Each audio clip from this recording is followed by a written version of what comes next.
নমস্কাৰ বন্ধু বান্ধৱী আৰু বয়োজ্যেষ্ঠসকল, আপোনাক সকলোকে স্বাগতম জনালে নতুন এটা ভিডিঅ'লৈ।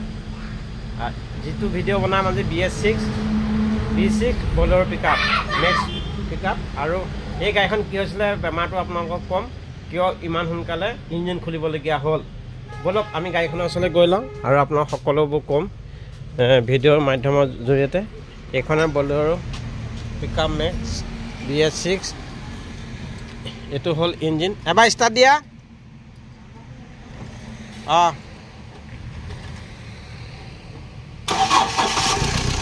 ষ্টাৰ্ট হ'ল, চাউণ্ড টাউন ধুনীয়া হৈ আছে।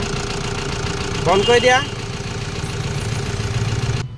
কথাটো হ'ল আপোনালোকৰ যদি মোৰ শুভাকাংক্ষী বা ভিউৱাৰ্ছসকলৰ যদি এনেকুৱা গাড়ীবোৰ আছে, আপোনালোকে যদি হঠাৎ পানীত পাৰ কৰিবলগীয়া হ'ল, পানীত পটককৈ পাৰ কৰি নিদিব। যিহেতু এয়াৰ ফিল্টাৰ এই গাড়ীখনৰ যেতিয়া নদীত পাৰ কৰিছিলে, পানী হেডলাইটেদি যিটো এয়াৰ ফিল্টাৰ লাইন যে আছে, যে এয়াৰ ফিল্টাৰ লাইনেদি গৈ পানী সোমাই এনেকৈ গৈ হেডৰ ওপৰেদি গৈ পিষ্টনৰ ওপৰত পানী জমা হ'ল আৰু ইঞ্জিনটো লক হৈ গুচি গ'ল।